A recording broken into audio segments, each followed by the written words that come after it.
nossa reflexão da manhã. Inicialmente, parabenizando a todas as mães e aos pães, né, do dia de hoje, e que possamos, abrigados pelo amparo divino, pelo amparo de nossos protetores, amigos espirituais, vibrarmos no bem. Evangelho segundo o Espiritismo, Gênese no lar e no coração, capítulo 5º, motivos de resignação, itens 12 e 13. Por essas palavras, bem-aventurados os aflitos, pois que serão consolados, Jesus aponta a compensação que hão de ter os que sofrem, e a resignação que leva o padecente a bem dizer do sofrimento, como prelúdio de cura. Também podem essas palavras ser traduzidas assim: deveis considerar-vos felizes por sofrerdes, visto que as dores deste mundo são o pagamento da dívida que as vossas pesadas faltas vos fizeram contrair. Suportadas pacientemente na terra, essas dores vos poupam séculos de sofrimento na vida futura. Deveis, pois, sentir-vos felizes por reduzir Deus a vossa dívida, permitindo que a saldeis agora, o que vos garantirá a tranquilidade no porvir. O homem que sofre assemelha-se a um devedor de avultada soma, a quem o credor diz: se me pagares hoje mesmo a 100ª parte do teu débito, quitar-te-ei do restante e ficarás livre. Se não o fizeres, atormentar-te-ei até que pagues a última parcela. Não se sentiria feliz o devedor de suportar toda espécie de privações para se libertar, pagando apenas a 100ª parte do que deve? Em vez de se queixar do seu credor, não lhe ficará agradecido? Tal o sentido das palavras: bem-aventurados os aflitos, pois que serão consolados. São ditosos porque se quitam e porque, depois de se haverem quitado, estarão livres. Se, porém, o homem, ao quitar-se de um lado, endivida-se de outro, jamais poderá alcançar a sua libertação. Ora, cada nova falta aumenta a dívida, porquanto nenhuma há, qualquer que ela seja, que não acarrete forçosa e, inevitavelmente, uma punição. Se não for hoje, será amanhã. Se não for na vida atual, será noutra. Entre essas faltas, cumpre se coloque na primeira fiada a carência de submissão à vontade de Deus. Logo, se murmuramos nas aflições, se não as aceitarmos com resignação e como algo que devemos ter merecido, se acusarmos a Deus de ser injusto, nova dívida contraímos, que nos faz perder o fruto que devíamos colher do sofrimento. É por isso que teremos de recomeçar, absolutamente como se a um credor que nos atormente pagássemos uma cota e a tomássemos de novo por empréstimo. Ao entrar no mundo dos espíritos, o homem ainda está como operário que comparece no dia do pagamento. A uns dirá o Senhor: aqui tens a paga dos teus dias de trabalho. A outros: aos venturosos da terra, aos que hajam vivido na ociosidade, que tiverem feito consistir a sua felicidade nas satisfações do amor próprio e nos gozos mundanos, nada vos toca, pois que recebeste na terra o vosso salário. Ide e recomeçai a tarefa. O homem pode suavizar ou aumentar o amargor de suas provas, conforme o modo por que encare a vida terrena. Tanto mais sofre ele, quanto mais longa se lhe afigura a duração do sofrimento. Ora, aquele que a encara pelo prisma da vida espiritual, apanha num golpe de vista a vida corpórea. Ele a vê como um ponto no infinito. Compreende-lhe a curteza e reconhece que esse penoso momento terá presto passado. A certeza de um próximo futuro mais ditoso o sustenta e anima.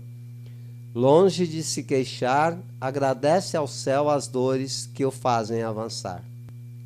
Contrariamente, para aquele que apenas vê a vida corpórea interminável, lhe parece esta, e a dor o oprime com todo o seu peso.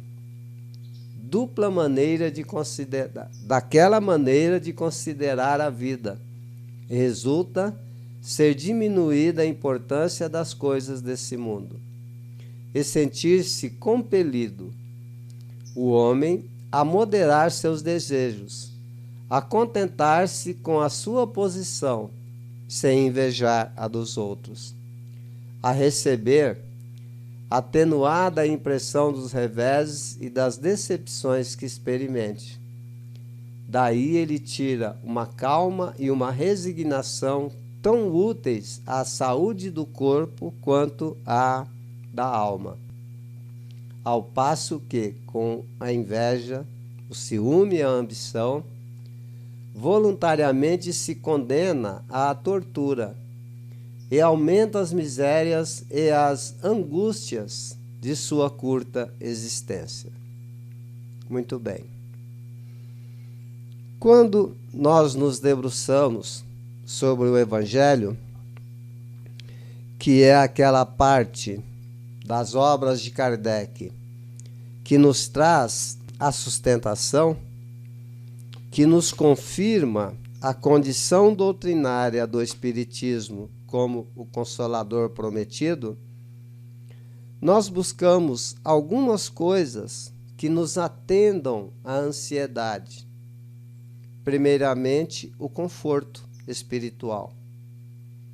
Conforto esse que nos é oferecido pelo Consolador, que nos acalma, que nos traz momentos de equilíbrio e que podemos, no decorrer, no avançar da vida corpórea, ir trabalhando e desenvolvendo nesse exercício de nos sentirmos em melhores e reais condições de avançar sem atropelos e com segurança.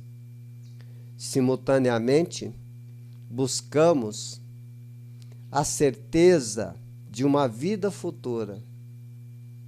E isso nos dá a esperança, a calma, que nos tranquiliza e nos anima a seguir adiante, independentemente das provas e expiações, visto que a doutrina espírita nos clareia de forma tão bonita de que nem toda prova é uma expiação, mas que toda expiação, com certeza, é uma prova. Leon Denis, em seus livros No Invisível Depois da Morte, O Problema do Ser, do Destino e da Dor, deixa destacado de forma concisa que a dor, ela é necessária para que possamos crescer, principalmente quando encaramos a dor como aquela que passa a ser a bússola a nortear o nosso caminhar, que passa a ser aquela que vem nos alertar da necessidade de promovermos em nós a transformação para melhor. Empreender, em definitivo, a eliminação das imperfeições, dos vícios e dos defeitos que ainda fazem longa morada em nós, espíritos, ser imortal. Mas a doutrina espírita, além de consolar, esclarecer, nos orientar, ela também vem trazer para nós a justiça das aflições. Motivos de resignação. Se estamos em sofrimento, seja por uma prova que nos chegou para que pudéssemos aferir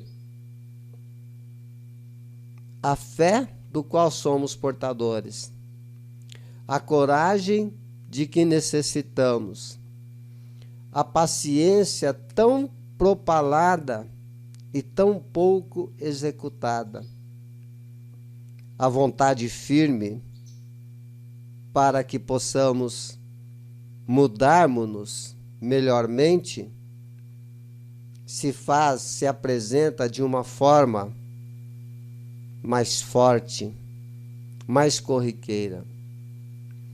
E nesse contexto de melhoria, encontramos na reencarnação, como nos é explicado pelo Evangelho, a justiça das aflições. Ora, se este sofrimento que devemos ter como prelúdio da cura, porque ainda carregamos em nós enfermidades que se alojaram no espírito e, consequentemente, nos corpos energéticos, precisamos do corpo físico como um mata-borrão para que possa chupar esta enfermidade da alma, trazendo-a, fazendo-a eclodir como doença no corpo físico, para que a limpeza ocorra e para que possamos, quando adentrar a festa no céu, estarmos com a túnica de festa e não somente com a aparência festiva. Diante de tudo isso, ainda nos cabe analisar talvez a parte mais difícil de compreensão da lição da manhã. Porque o Evangelho nos fala assim: deveis considerar-vos felizes por sofrerdes. Isto é tão forte que temos irmãos de caminhadas na doutrina espírita que parece que gostam do sofrimento. E quanto mais sofre, mais se sente quite com a lei.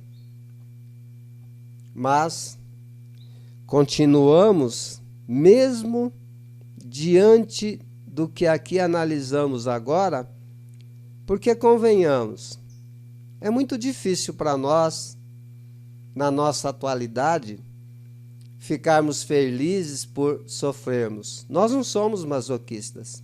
Não é essa a ideia da doutrina espírita, não é essa a ideia que o espírita deve passar adiante. Visto porque ninguém gosta de sofrer. Até mesmo pela fatalidade divina, tão bem exposta na doutrina espírita, de que a única fatalidade divina é a felicidade futura, que o homem há de encontrar já quando bem adiantado na sua jornada evolucional. E aí continuamos a cometer os mesmos erros, querendo obter um final diferente. Não vai acontecer. É necessário, então, que atendemos não mais um simples convite, mas uma palavra de ordem. E não só deste momento. Já não nos cabe mais nos permitirmos a conduta de deixarmos as coisas acontecerem no tempo de Deus. Mesmo porque, sendo Deus onipresente, o tempo divino está presente no passado, no presente e no futuro. Cabe-nos então compreender que o tempo de Deus está dentro do nosso próprio tempo. E o que nos cabe executar, exercitar com esta compreensão? Aqui no início da nossa leitura da manhã, vejo que ainda nos comportamos como aquele que espera a compensação. Muitos de nós, envoltos em compreensões inacabadas, estamos aguardando a morte do corpo físico, a desencarnação, para trabalharmos em um novo planejamento reencarnatório as nossas próximas reencarnações. Ora, Jesus deixou tão claro o princípio de causa e efeito: a cada um será dado segundo a sua obra. E nós podemos apreciar isto quando realizamos algo que já não deveríamos mais realizar e que nos incomoda, porque a consciência já nos chama atenção. Mas também percebemos quando fazemos algo de bom. O primeiro que recebe a beleza do bem praticado, do bom executado, é aquele que o executa, porque é tomado de uma alegria inefável. Não esperemos a compensação como se estivéssemos negociando conosco mesmo, porque com o Pai não há negociata. Por que ficar aguardando um novo planejamento reencarnatório se podemos iniciar esse planejamento agora? Já nos é bastante claro que a semeadura é livre e a colheita obrigatória. Então, tudo aquilo que realizarmos no exercício do bem, já obtemos a compensação da alegria inefável que toca os nossos corações agora, no realizar. E já vamos adquirindo uma certeza que dentro desse exercício e realizando tantas outras coisas boas que podemos fazer, a robustez da nossa fé raciocinada se apresenta incólume. A coragem nos atinge de forma a nos dar a sustentação diante das provas, que nem sempre representa sofrimento, mas uma simples aferição da nossa condição atual, e diante das expiações, que essa sim traz dor e sofrimento.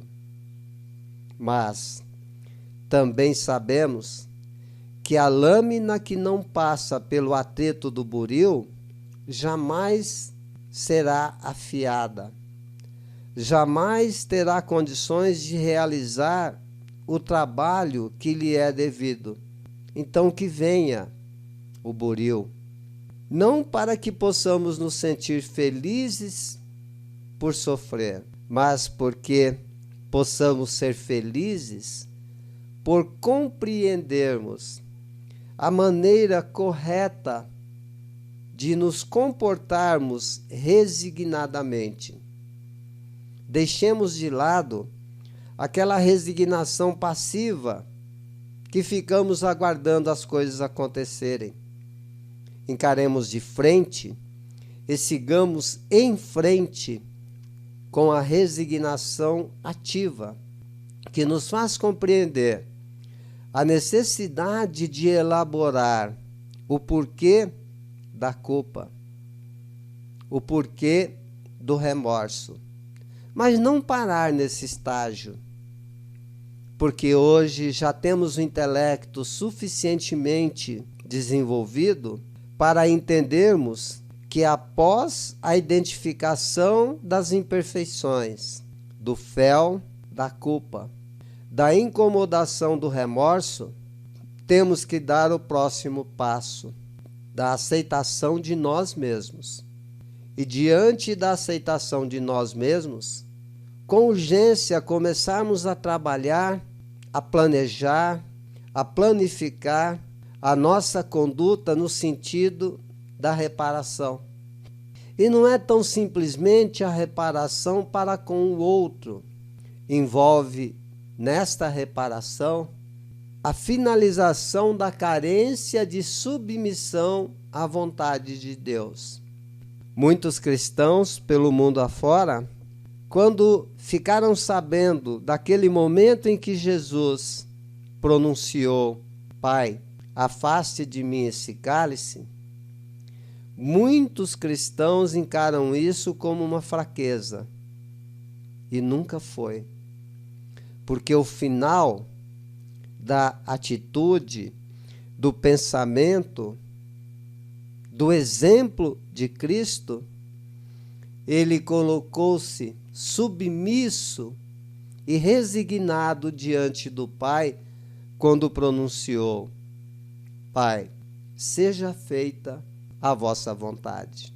E nos ensinou neste momento também que devemos sempre deixar de lado os murmúrios, as reclamações, o clamor diante das aflições, para que não venhamos a perder mais uma oportunidade, visto que tantas já perdemos na longa fieira das nossas próprias reencarnações. E finalizando o nosso estudo singelo, neste domingo, Dia das Mães, no programa Gênese no Lar, 10 de maio de 2020, vamos trazer para dentro de nós este consolo do item 13, quando nos alerta da seguinte maneira: o homem pode, e indo além um pouquinho, podemos também dizer que o homem deve suavizar para que não aumente o amargor de suas provas. E isto vai acontecer em conformidade da maneira com que olhe, com que encare a vida terrena. Nós espíritas adoramos dizer: eu não sou um corpo que tem um espírito, eu sou um espírito que transitoriamente manifesta-se no plano físico, vivendo uma encarnação transitória. Mas no momento, como se fala na gíria, que a chapa esquenta e que o bicho pega, parece que esquece que é imortal. E aí transforma uma simples prova numa expiação tão feroz que agrava o sofrimento e acaba assim, dentro desse contexto de parábola de Kardec, contraindo uma dívida maior. Kardec trouxe o exemplo do devedor e do credor, como se, dentro do contexto de parábolas de Jesus, nos desse algo concreto para análise, para compreensão. E que sabemos, não é dessa forma que as coisas ocorrem. Nós não seremos eternos devedores e não teremos que prestar contas eternamente aos credores, a não ser a um só, aquele que nos dá a vida, que é nosso Pai maior, Deus, o nosso Criador. Nos coloquemos então, convidamos a todos e nos sentimos convidados também neste apelo a nos colocarmos diante do mundo firmes nos princípios doutrinários, firme no princípio da imortalidade, que nos permite desdobramento de horizontes aonde enxergaremos tantas oportunidades que teremos quantas nos forem necessárias. Que estejamos firmes com o princípio da reencarnação, que além de trazer um Deus justo, uma justiça divina impecável, abranda nossos corações com o esclarecimento da justiça das nossas aflições. Que estejamos firmes na bandeira do Espiritismo, quando nos fala da possibilidade do reencontro após o descenso do corpo físico com aqueles a quem amamos. Contemos entre aqueles que fazem parte do nosso grupo familiar, não mais os ofensores, os inimigos, os desafetos, mas tão simplesmente os professores, os mestres, e que possamos eleger uma só virtude para trabalharmos, que seja no decorrer de toda a nossa experiência reencarnatória. Vamos exercitar a paciência? É o convite. E aí nós perguntamos: dá para ser paciente sem que tenha resignação? Dá para ser paciente sem que tenha a tolerância? Dá para ser paciente sem que se permita amar-se e amar ao próximo? Dá para ser paciente sem que aceitemos os sacrifícios que nos são solicitados? Então podemos entender que uma só virtude faz com que tantas outras gravite ao seu redor, ao seu entorno, que vai nos permitir trabalhar em nós todas as virtudes do homem de bem no decorrer da reencarnação. Queridos amigos, agradecemos a presença de todos.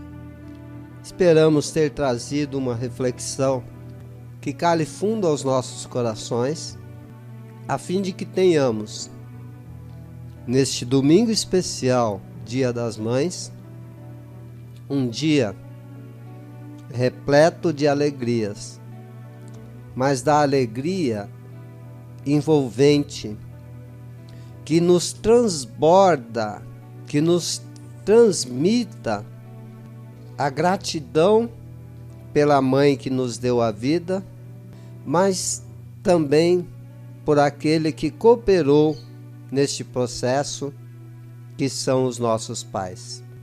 Um beijo em cada generoso coração que aqui esteve conosco. Fiquemos em paz, fiquemos com Deus.